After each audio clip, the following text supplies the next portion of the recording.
Welcome to Module 5. Let me stop for a minute and begin by congratulating each one of you on the submission of your PPAT professional portfolio. If you're reaching the Module 5 video, my hope is that each one of you have completed the submission and you have that monumental task in your professional journey completed. So congratulations on reaching that point. Module 5, I think, is going to be a fun module to conclude the course.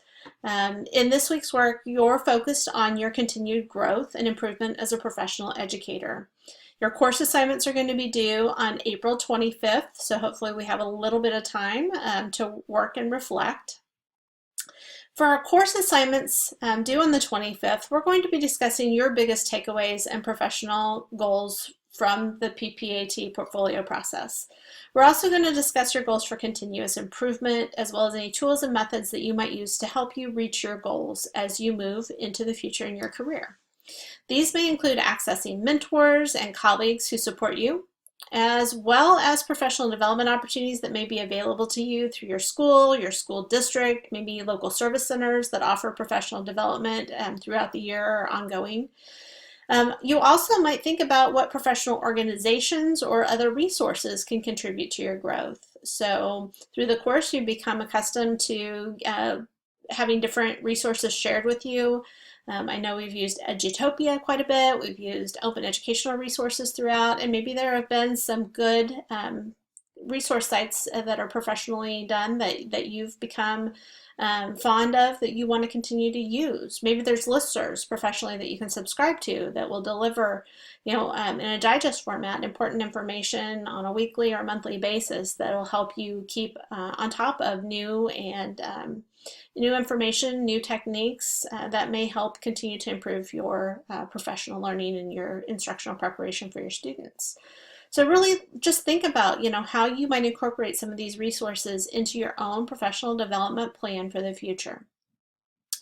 Your discussion posts for this module allow you to demonstrate your understanding of the need for continuous improvement as a professional. We are focused on growth. It's important. There is a mindset that many of us carry that we will never arrive. I never anticipate being done with my learning because I know just as soon as I learn more, there's more to learn. And a lot of the work that I've done professionally and delivering professional development, it's always been the challenge that people feel that they're at a level of expertise until they come into a workshop and they realize, oh, I didn't know X, Y, and Z. So I just challenge you to think about, if we're truly doing our best as professional educators, we carry the mindset of continuous learners and we model that in all that we do. So there's always room for improvement and always more to be learned. So that's really what our focus in Module 5 is thinking about what's the key structure and what are the plans for the future so that you do continue to push yourself to learn all that you can to continue to support your students academically and social and emotionally. For your journal assignment, you will be accessing your students for their feedback. I am so pumped to see what types of reflective conversations that we have through the journal entries because we will be accessing your students as part of your feedback loop. So this week I want you to think about how can you obtain your own students' perspectives to support your continued reflection and growth. For your final journal entries, I want you to take stock of what your students think and reflect upon their perspectives. So find a way to solicit feedback from your students, and how you do that is completely up to you.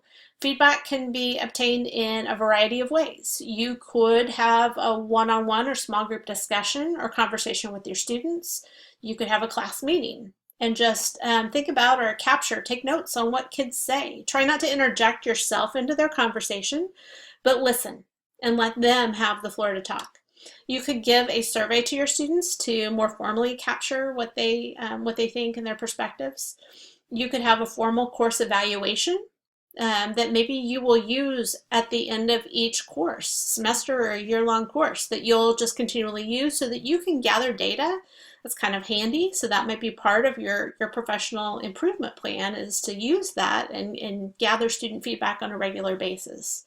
You also could push out email correspondence and ask students to give their feedback via email. And you can have informal conversations. Those are just a few ways, but again, it's up to you to decide how you want to solicit student feedback. Really what you want to get is just their student perspective on how they're learning in your class, how your instruction is supporting them, what things they'd like to see, how maybe they might learn differently, better. But I challenge you to take the time and really listen and enjoy the process that we're undergoing for Module 5. Think about what you would benefit from knowing from your students through this activity. Use one or more of those methods. You don't have to use just one. You might do a blended approach.